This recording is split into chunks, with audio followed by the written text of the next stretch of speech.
Oh, hi, and welcome to the Learning Annex in our first edition of Webby University, presented with our partner at the Webby Awards, Vitamin T.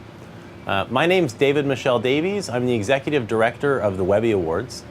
Today we're going to talk about something we call the tweet economy. It's a trend that we at the Webby Awards have seen developing over this past year. I'm really excited to be here and have a chance to share it with you, show you some examples, some case studies, and help you gain some insight about how you could use this concept of the tweet economy in your business or for your organization. Before we do that, I thought I'd tell you a little bit more about the Webby Awards so you can understand our perspective and where we're coming from on this. The Webby Awards is called the Internet's highest honor by the New York Times. We honor outstanding achievement on the Internet. It's judged by the International Academy of Digital Arts and Sciences, which is a 1,000-person member organization with people in 30 different countries around the world. We judge about 10,000 entries annually, so really we see a broad swath of what's happening online each year.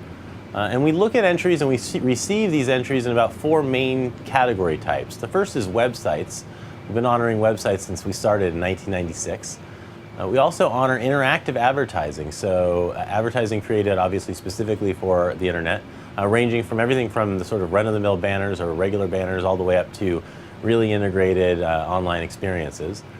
Thirdly, we look at online film and video. So this is videos and films that are created specifically for the internet. So, Jimmy Fallon's monologue from the night before that they just put up wouldn't really qualify, but shows, episodes, documentaries, all sorts of different types of video content that's created specifically for the internet. And then finally, mobile and apps. By far our fastest growing set of entries. We received double the amount of apps entered last year than the year before, and we anticipate something similar, really reflecting the growth of apps in the world today. Finally, I just want to tell you that in addition to producing the Webby Awards, our organization also produces Internet Week in New York and in Europe. So just to give you a sense of what else we do. So let's jump into the tweet economy. Before we jump into the tweet economy, I just want to give you a little bit more of a sense of what we honor at the Webby Awards. This is a couple years ago. You can see Biz Stone at the Webby Awards accepting the Breakout of the Year from Martha Stewart, who came to present it to him. We also, honor humor and weird sites. So that's Ben Huh from Failblog, a really popular site in 2008, winning. At the Webby Awards, you get to give a 5-words acceptance speech. Instead of coming up and giving a long speech, you just get 5 words. Ben decided to give his with a sign instead of talking. Pretty funny. Great site if you haven't checked it out.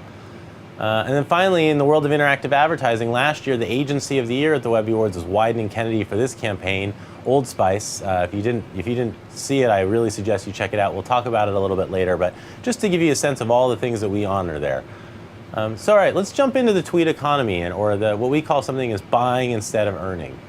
So our question here, the question that we had and what piqued our interest in this is this concept of how much is a tweet worth? We see all sorts of people trying to get people to tweet for them, to tweet about their products, to tweet about their campaigns, so tweet about their brands. And so what is that worth? And so this concept of the tweet economy, we're trying to explore the value of a tweet. So let's take a quick look. One thing where we see the tweet economy is we see it really as between the intersection between traditional advertising and interactive advertising. And what I mean by that is that traditional advertising model is a model where you try and make great creative. You purchase media that might be space in a newspaper, it might be advertising space on television, and you put that creative in there alongside editorial content, whether that's TV shows or articles in a newspaper. And when people are reading or watching, in between they're forced to or have to go through this advertising. On the other side is interactive advertising, and while we do see obviously in the interactive space people purchasing media and making creative for the media, a lot of what we're focused on today, that Old Spice campaign is a great example, is people trying to earn attention instead of buy that attention. So trying to create great, compelling experiences online that are about a brand or about a brand's mission or somehow reflect the values of a brand or a product. And instead of purchasing space for people to go inside of other media, trying to make it so good, so funny, so entertaining that people will naturally go there on their own. So in between these two things is what we call the tweet economy, and it's where the type of attention that we're typically trying to earn, whether it's on Twitter by being really interesting, brands talking and engaging with the community. There's a set of platforms out there and tools and things that we're going to explore which allow you to buy that type of attention, or at least try and buy it across social media, and that's what we're going to explore today. A few examples that we're going to get into, these 5 that we'll look at today. We're going to start off with Twitter and show how brands and companies are buying attention or buying promotion on Twitter.com itself. We're also going to look at Adly. We'll look at TwitChange, a charity which has done some interesting things in this. We'll look at an idea and also a service called Pay with a Tweet. And finally, we'll wrap up with something that just happened this last month, a partnership between Clout and Spotify that we think is really interesting. So the first one is Twitter. So just take a look what's going on Twitter itself. What can brands do to sort of gain attention or buy attention there without, in addition to tweeting about interesting things and trying to create good content? The first, if you look at the slide on the who to follow section, this is just the area on Twitter that recommends other accounts. Brands can now purchase that spot. They can promote their account for a certain amount of money. At the Webby Awards, we try and participate and experiment with these things ourselves, so you can see there where we've had a promoted account running in order to gain new followers and also to see how it worked. We found this to be very successful. The algorithm that Twitter uses, it seems, brings people who would be very interested to the Webby Awards, at least promotes our account to those people, and they seem to be choosing to follow it. It works on an auction system, but typically what we found for our account that it costs about $1 per acquisition of a follower. A lot of different brands and companies are now using this to gain new followers. The second thing is trending topics. Well, you also see there on the slide under the trends worldwide. This is the area where Twitter shows what people are talking about right now. This is obviously a great resource if you're trying to find out what's happening in the world at the second. You go to twitter.com and you look at this, and all sorts of different things going on, and it's really interesting. But what brands can also do is they can purchase a trend. So at the top, they can become one of the what's trending. Of course, it's clearly marked, just like the account is clearly marked as promoted. We've seen from our exploration through the industry and talking to contacts that this promoted trend runs for about $100,000, give or take. That's sort of been the trend over the last few months, 6 months, I'd say. I'm sure there's some instances where it's more and some instances where it's less. But just to give you a sense, it's a pretty significant advertising buy.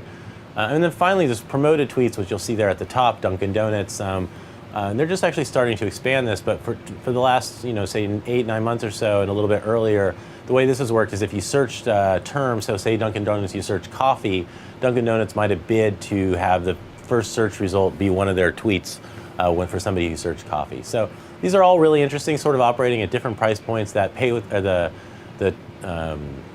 promoted tweet sort of the lowest level, where you can just really be buying keywords, and that trends at the highest level of costs, and the who to follow sort of in between there. All right, so let's get into the first example that we really like. We're trying to identify how much is a tweet worth, right? So Adly is an interesting platform that assigns some values to tweets, and we can start learning how much people are paying to have people tweet on their behalf. They call themselves a celebrity micro-endorsement platform, and the basic concept is that there's these celebrities out there, these influencers who have really big followings and people who really pay attention to what they say, and brands want to get them to talk about their products on their behalf. And so the celebrities engage in the platform, brands come and they see which celebrities are available, and they pitch messages about products and certain dollar figures that they're willing to pay in order to have that celebrity tweet about their products. So all of them have to use this AdTag that's to identify that tweet as an advertisement. Here's some examples. This is from just really at the beginning of 2000, a little bit earlier this year. Snoop Dogg promoted Scion. This is a tweet he had. These homies know the deal. Wonder if this swagger wagon fits 22s. You can see the ad tag there. He's indicating that this is an advertisement that he's running on behalf of Scion. So interesting thing, Snoop Dogg, obviously super savvy on Twitter. He's got a great Twitter background. Really understands sort of the value of his network and how brands are willing to pay him to use it. The next one is Lauren Conrad, big sort of reality star from The Hills and some other shows. She did a tweet on behalf of American Idol through auditions. It's a good example of probably the right market. People who are following Lauren Conrad, fans of The Hills, sort of that age generation, might also be interested in American Idol tryouts or fans of American Idol. Again, you can see she's using that ad tag.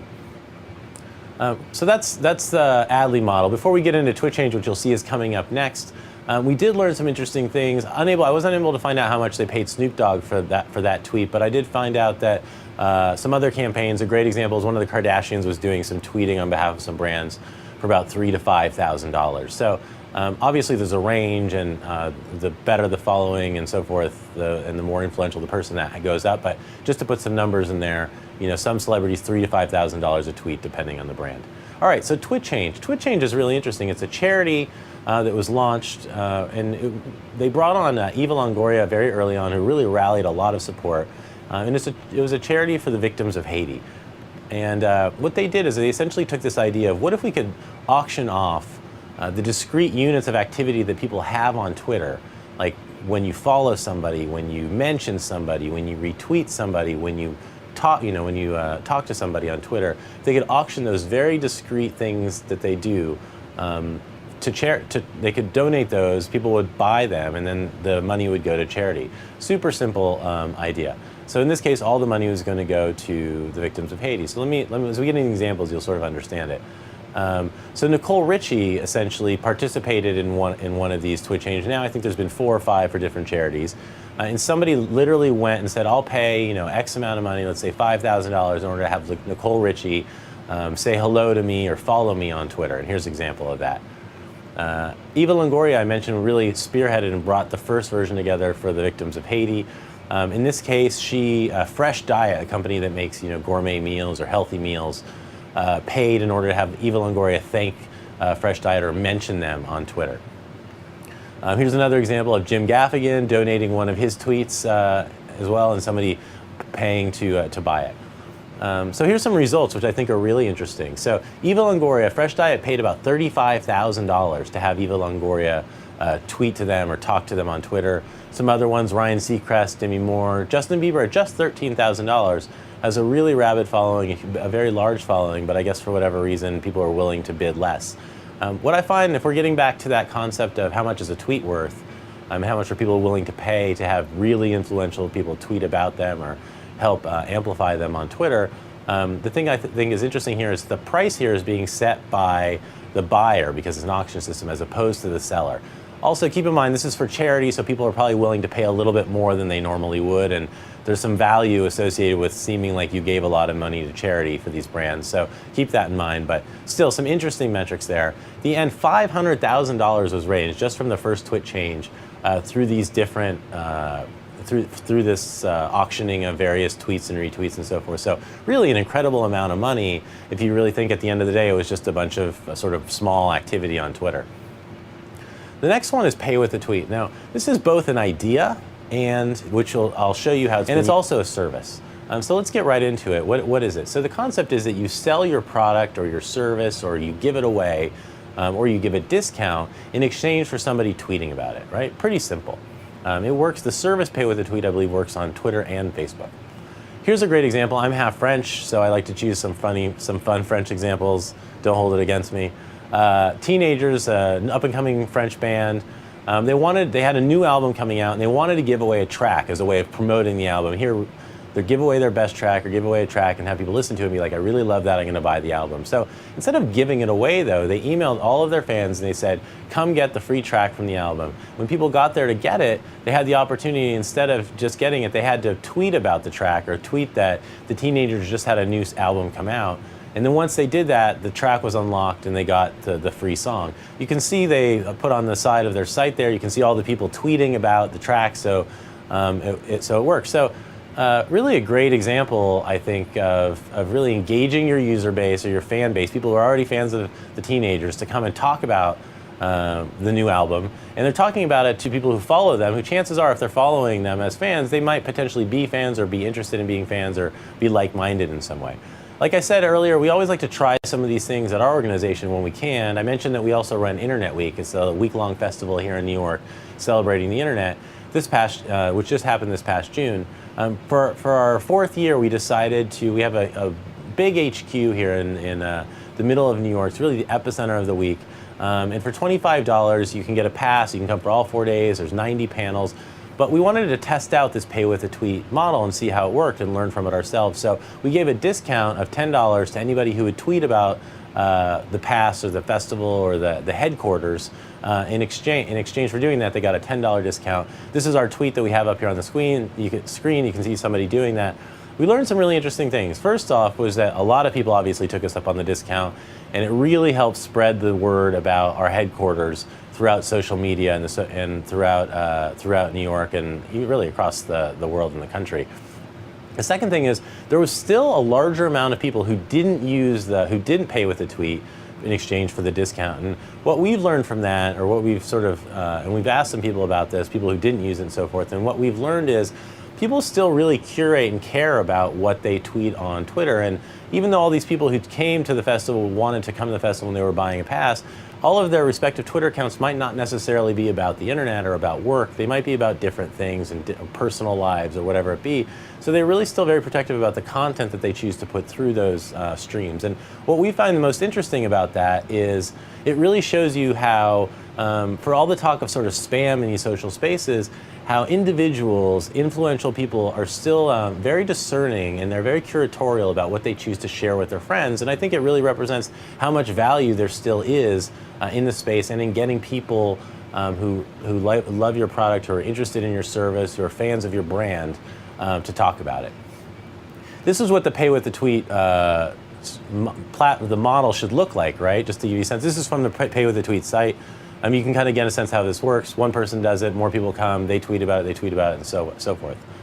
Then again, just to show you that this was an idea as well, Cut Copy, a great band, launched a new album earlier this year, and they did a thing called Share to Unlock, which is really just a very customized version of Pay with a Tweet. You came, there was an album online. If you shared it, if you tweeted about it, posted it, etc., you would come back. This is me sharing it on Twitter. And then you would come back, and then the whole album was unlocked, and you could stream the whole album for free. So again, great way for Cut Copy to promote their album and get their fans talking about their newest album, and gives them something in return. So here's some takeaways from the Pay with a Tweet idea.